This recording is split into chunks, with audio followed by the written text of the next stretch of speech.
안녕하세요. 완벽한 선 전시를 기획한 전북도립미술관의 오유미입니다.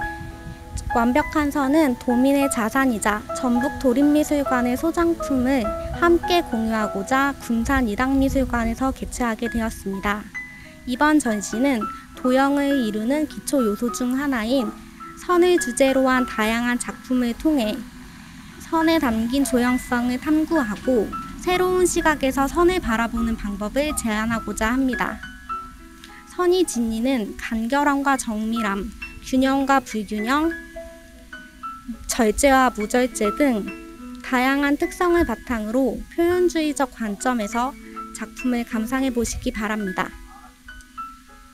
그럼 이제 함께 들어가 볼까요?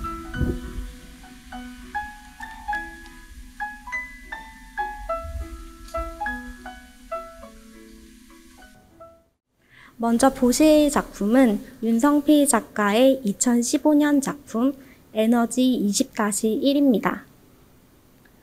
윤성필 작가는 조각을 통해 우주를 담고자 했으며 동양사상과 물리학에 근거하여 거대한 우주론적 개념을 예술에서 다루었습니다. 작품에서는 일정한 굵기의 선이 규칙적으로 움직여 둥근 구조 형태를 이루고 있습니다. 이는 작가가 말하는 우주의 생성과 변화, 순환에 관한 거대한 이야기를 말하고 있습니다. 윤성필 작가는 힘, 에너지, 때로는 기로 명명되는 개념을 통해 거대한 에너지로서 그것들이 순환하는 구조를 담았습니다. 이때 선의 표현은 무한히 반복하며 순환하는 우주적 에너지를 표현한 것으로 선의 구조를 통해 결국에는 하나의 유기적 형태를 구현합니다. 이창훈 작가의 2019년 작품 틈은 하얀 대리석에 생겨난 균열과 그 틈으로 선을 나타낸 작업입니다. 가로형의 순백 대리석은 이창훈 작가가 목격한 현대사회에서의 고정관념입니다. 작가는 그러한 대리석을 깨뜨리고 균열을 표현하여서 이미 만연해져 버린 고정관념을 깨뜨리고자 한 것입니다. 이창훈 작가는 균열로 인해 발생한 아주 우연적인 선을 통해 스스로도 예측하지 못한 결과를 예술의 영역에서 표현하고자 했습니다. 다음은 최석환 화백의 연도미상 작품인 묵포도도를 함께 보시겠습니다. 최석환 화백의 묵포도도에는 다양한 필지의 먹선이 표현되어 있습니다. 화면의 우측 상단에서 좌측 중앙부를 가로지르는 짙고 굵은 선은 나무의 줄기를 묘사하였고 줄기에는 성에게 맺힌 포도송이들이 달려 있습니다.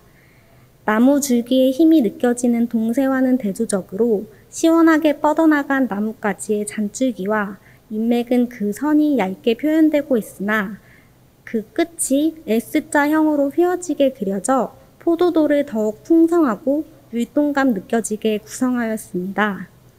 이처럼 선을 통한 역동적이면서도 균형 감각을 잃지 않은 구도의 설정은 최석환의 명성을 더욱 드높이는 데 한몫하였습니다. 김영주 작가는 한국적 앵포르멜과 추상표현주의 경향의 작품 세계를 잘 보여주었습니다. 작가의 1968년 작품인 무제는 밝은 화면 위에 흑백의 대비가 강조될 수 있는 드로잉적 추상회화를 사용했습니다. 1960년대 후반 시기 김영주 작가는 인간에 대한 형상과 기호 또는 낙서 같은 것들을 즉흥적으로 표현했는데 작품 무제의 경우에는 신체 행위에 의한 선의 다발을 표출한 것입니다. 이는 작가가 행위의 반복을 통한 우연적이고 즉흥적인 선의 표현에 경도되어 있음을 짐작하게 합니다. 작품에서 보여진 선적 표현은 인간의 내면에 자리한 무의식을 탐구하는 동시에 그가 애정을 쏟았던 인간이라는 주제를 효과적으로 나타낼 수 있는 장치였습니다. 강영봉 작가의 1998년 작품 녹색 나무 그늘 속에는 붓을 최소한으로 사용하여 선을 그리는 간필법이 사용되어 있습니다. 그렇기 때문에 강영봉 작가의 화면에는 어떠한 과장이나 지나침, 장식의 요소가 없습니다. 강영봉 작가의 작품은 특히 선을 구체적인 풍경으로 기초화돼 공간 배치에 있어서 풍경을 다시금 재구성하여 여백이 있는 자신만의 풍경으로 다뤄낸 것입니다. 작품 속에서 관찰할 수 있는 선의 두드러진 표현은 파격적이면서도 소박하고 거친가 하면 깊이감이 있는 형태로 형성되어 있습니다. 다음은 전수천 작가의 1995년 작품 안티내추럴입니다. 전수천 작가는 작업 초기에 주로 회화를 다루다가 점차 오브제를 결합한 형태로 확대해 나갔습니다. 보시는 작업은 합판에 철봉을 둥글게 휘어 구성되어 있는데 둥근 선형은 그 끝이 서로 맞닿지 않습니다. 작품에 나타난 어긋난 선의 형상은 인간의 욕구를 충족시키기 위해 자연 생태계를 통제하는 현실 사회를 비판적으로 나타낸 것입니다. 이처럼 전수천 작가는 자신이 지닌 생태학적 담론을 작품에서 다루어 자연에 대한 애정과 관심을 반영하기도 했습니다. 이번에 보실 작품은 한소윤 작가의 2018년 작품 촌늙은이의 즐거움입니다. 한소윤 작가는 한글 서예의 획을 통해 선을 표현하였습니다. 그는 특히 한글 획을 효과적이면서도 기본에 표현하는 것에 중점을 두고 작품의 한글 서체인 궁체를 사용하였습니다. 이 궁체는 궁녀들에 의해 만들어진 서풍으로 필자의 성향과 미의식을 잘 드러내는 서체입니다. 작가는 주 문장을 궁체 정자로 쓰고 협설을 궁체 헬림으로 쓰면서 관람객이 추사 김정희의 대련 문장을 편안하게 읽을 수 있도록 전달하였습니다. 한소윤의 작품은 진정한 행복과 평안을 발견한 노인의 시점에서 선에서 묻어나는 완숙미로 표현한 것이 특징입니다. 여은희 작가의 1997년 작품 플리즈 동크라이는 셀 수 없는 무수한 오이들을 촘촘히 엮은 테피스트리 작업입니다. 여은희 작가는 삶에 대한 불안과 정체성에 대한 문제를 인체의 모습으로 표현하였습니다.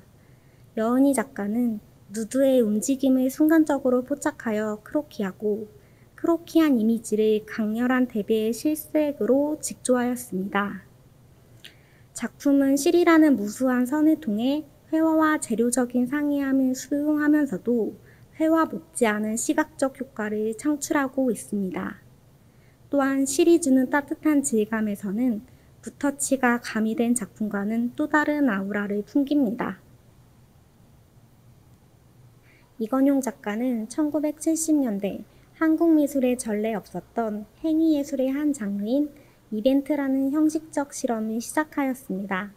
이벤트 작업의 일환인 2002년 작품 신체 드로잉 76-1-2002는 작가의 신전과 유사한 길이의 판넬을 세우고 작가가 판에 신체를 가까이 하여 선을 그어 나간 작품입니다. 이때 이건용 작가는 화면과 신체가 접촉하면서 생겨난 드로잉이 선적인 본질을 통해서 작업의 성격, 의도, 방법, 표현 형식 등을 전달하며 결국에는 작가의 작업 세계를 이해하는 결정적인 열쇠를 제공해 준다고 정의하였습니다. 특히 해당 작품에서는 신체를 통해 선을 긋는다는 행위는 전통적인 미술에서 어떤 대상을 보고 그린다 식의 묘사 개념을 전복시킨 것으로 평가받습니다. 한복림은 기능 중심의 공예가 아닌 시각성에 충실한 현대적 미를 표방하는 작품을 제작하였습니다. 그의 2004년 작품 영원한 운동은 점토에 가마를 구워 만든 것으로 점토가 지닌 본래의 속성에서 자유로운 방향성과 무수한 운동감을 지닌 새로운 오브제로 변모시켰습니다. 그러한 오브제는 도료를 마구 흩뿌리거나 역동적인 분놀림을 통해 마치 액션 페인팅을 연상케 하는 표현이 가미되어 있습니다. 여기에 작품 상부의 일부를 깨트려 발생한 균열을 발견할 수 있는데 이러한 측면 역시도 즉흥적인 선적 표현으로 치환을 감상할 수 있습니다. 마지막으로 함께 보실 작품은 임상진 작가의 2009년 작업 업 7401입니다. 임상진 작가는 아크릴 물감을 선택하였음에도 불구하고 마치 먹으로 획을 그은 듯한 두터운 선의 터치를 보여줍니다. 이와 같이 임상진 작가의 작품에 나타난 선은 격정적인 호소력을 지니며 긴장감을 유발하는 한편 형상을 벗어나 예술의 순수성을 추구한 것으로 설명할 수 있습니다. 작가의 선은 전반적으로 충동적으로 보이지만 절제된 표현과 결합한 회화적 기교를 통해 발현되고 있습니다. 전북도립미술관은 많은 분들이 소장품을 가까이에서 감상하고 문화향유 기회를 확대하기 위해 찾아가는 미술관을 운영하고 있습니다. 이번 전시는 그동안 어렵게 느끼셨을 미술을 보다 쉽고 재미있게 이해하실 수 있도록 기획하여 편안하게 관람하실 수 있을 것입니다. 전시 완벽한 선은 창작 활동의 기본이자 모든 장르를 포함하는 선 주제의 작품을 통해 그것이 지니는 미학을 공유하고자 기획되었습니다. 앞서 살펴보신 작품들은 선에 초점을 맞추기보다는 작품 개별이 지닌 내러티브를 통해 해석하는 것이 가능합니다. 그러나 작품에 담긴 개별적인 의미 외에도 관람객들께서 본 전시를 통해 새로운 시각에서 작품을 바라보고 미술에 담긴 다양한 의미와 해석을 가져보시기를 바라봅니다. 미술의 감상과 해석에는 반드시 정답이 존재하지 않습니다. 이것을 기억해 주시면 전시 감상에 더욱 도움이 될 것이라 생각합니다. 이상으로 전시 설명을 마치겠습니다. 감사합니다.